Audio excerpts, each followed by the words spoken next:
Ketua Dewan Pertimbangan DPD Partai Golkar Provinsi Jawa Barat, Kang Haji Deddy Mulyadi, yang sama-sama kita hormati dan kita banggakan, Ketua DPD Partai Golkar Jawa Barat, Kang Haji Ade Barkah, dan juga yang saya hormati Sekretaris DPD Partai Golkar, Kang Ade Ginanjar, juga sama-sama kita hormati Bendahara DPD Partai Golkar, Pak Joko, seluruh pengurus harian, organisasi yang mendirikan dan yang didirikan, para anggota DPRD dari Partai Golkar, para ketua DPD Partai Golkar se-Jawa Barat, Ibu dan Bapak sekalian, yang tidak saya sebutkan satu persatu, terutama para sepuh dan bini sepuh Partai Golkar Jawa Barat yang sama-sama kita cintai. Semoga Allah panjangkan umurnya, diberkahkan hidup dan kehidupannya untuk senantiasa memberikan siraman kebaikan kepada kita semua. Amin ya rabbal alamin.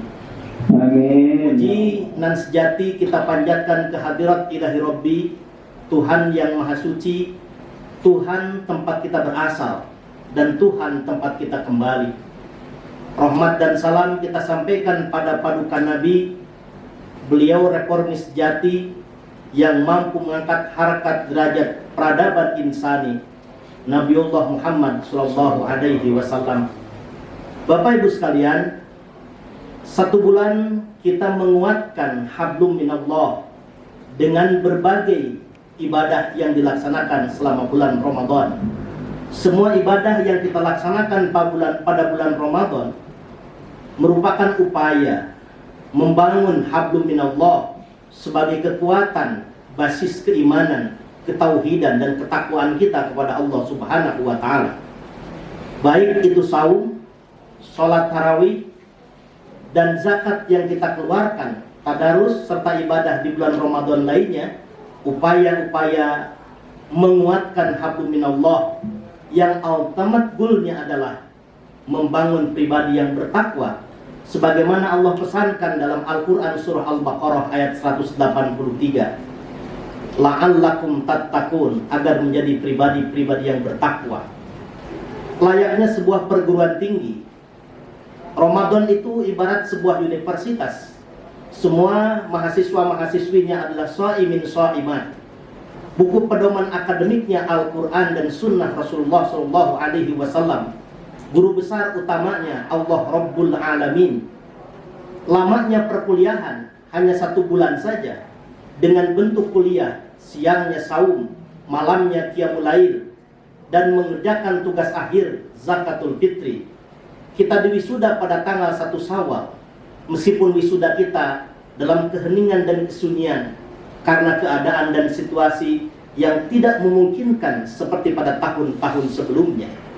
Tetapi terlepas dari hening dan ramainya wisuda pada tanggal 1 Syawal, pertanyaannya adalah, sudahkah kita menjadi alumnus Universitas Ramadan yang lulus menyandang gelar takwa? Atau lebih dari itu, cum laude, Idul Fitri, kembali kepada kesucian dirinya bagikan bayi baru lahir yang tak bernoda sama sekali?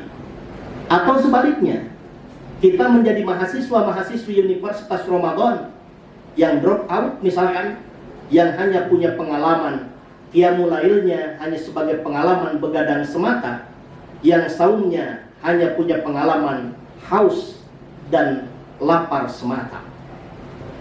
Setidaknya ada 5 contoh yang berpuasa kalau kita belajar dari kitab kehidupan di alam yang Allah ciptakan. Kita bisa belajar dari saumnya ayam. Induk ayam ketika mengeram telur 21 hari memanaskan tubuhnya, tidak makan dan tidak minum. Tetapi puasanya ayam tidak sia-sia, karena selesai 21 hari telur menetas dan lahirlah generasi-generasi yang siap menjadi pelanjut cerita, pemegang tongkat estafeta induk yang membesarkannya.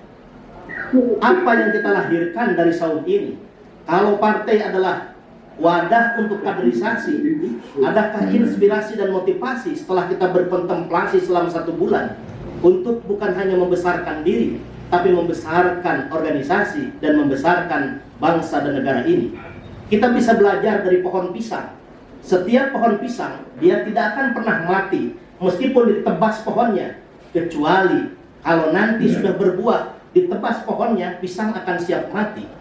Tetapi sudah berbuah pisang, dari pohon pisang, daun pisang, berbuah pisang, ketika sudah berbuah pisang ditebas, dia mati, tidak tumbuh lagi. Tetapi tunas di bawahnya sudah tumbuh kader-kader pisang juga yang siap menggantikan induknya yang sudah berbuah tadi. Ini adalah strategi kaderisasi dari alam yang diajarkan pisang. Maka ada pepatah perjuangan, meskinya dalam konteks kaderisasi, kalau kita menjadi kader yang hebat, tidak ada apa-apanya jika terhenti pada diri Anda. Baru hebat ketika mampu melahirkan pisang-pisang baru, kader-kader baru yang menjadi penerus cerita dan pelanjut perjuangan estafeta ke depan. Inilah makna yang disebut dengan kaderisasi simultan dan simultanisasi kader. Apakah kita tidak seperti pohon pisang yang pohonnya pisang, buahnya bukan pisang, dan tidak lahir tunas-tunas pisang? Jika kita tidak seperti itu, maka kita masih perlu belajar banyak dari pohon pisang yang memberikan nasihat yang luar biasa kepada kita. Bukankah orang tua dulu berkata, mati 1, tumbuh 1000, esa hilang, 2 terbilang, patah tumbuh, silih berganti. Mesti setelah kita, ini yang dipesankan An-Nisa ayat 9. Wal yakhsal ladina law taraku min khalfihim dzurriyyatan dhi'afa khafu 'alaihim falyattaqullah wal yaqulu qawlan sadida. Harus merasa takut, khawatir, riskan jika meninggalkan generasi-generasi yang lemah, generasi-generasi yang tidak bisa mempertahankan alih-alih meningkatkan kualitas kita. Hari ini, sudahkah kita menjadi generasi senior-senior kita yang lebih baik dan terbaik? Atau kita menjadi generasi-generasi yang tidak memiliki kekuatan yang sama, jauh dari lebih? Jika itu terjadi, maka 1 bulan Ramadan mestinya mengajarkan saumnya kita, saum seperti ayam yang mengeram 21 hari, tetapi tidak sia-sia melahirkan kader yang baik. Yang kedua, bisa belajar puasanya unta. Unta sebelum berangkat dia minum banyak, makan banyak, tetapi kalau sudah memulai perjalanan dia berpuasa. Baru dia akan mengkonsumsi makanan ataupun minuman setelah sampai ke tujuan. Maka kita sebagai pemimpin di tengah-tengah masyarakat, baik formal leader ataupun informal leader, ketika sudah tergabung pada suatu organisasi atau komunitas, maka keberadaan kita dalam perjalanan harus lebih banyak berpuasa seperti puasanya unta. Baru setelah sampai ke tujuan, makan dan minum layaknya unta tadi. Pantang mengisi perut dalam perjalanan, yang dipikirkan bagaimana menghantarkan sampai ke tujuan. Jika tujuan sebelum tercapai, pantang mengenyangkan perut sendiri.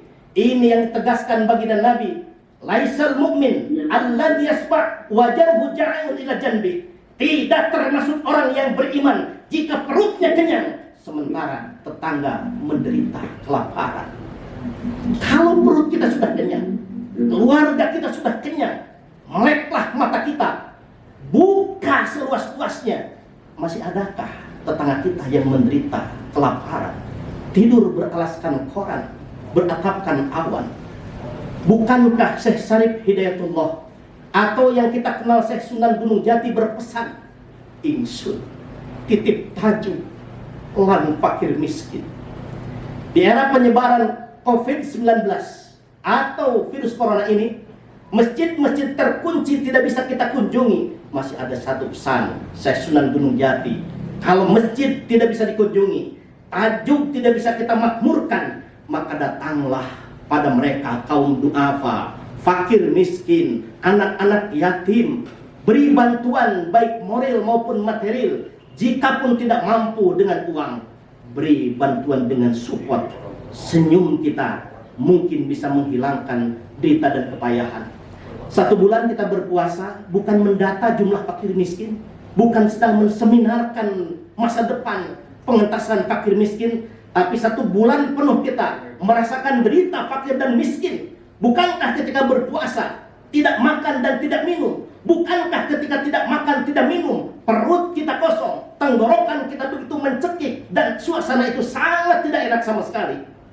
Terbayangkan tidak bagaimana orang-orang fakir dan miskin yang merasakan derita kepayahan, fakir dan miskin, haus dan laparnya tidak sebatas setelah selesai sahur dan akan berakhir ketika datangnya azan. Seumur hidup dia berpuasa, baru akan hilang lapar dan haus serta penderitaannya ketika ada uluran tangan dari para agnia.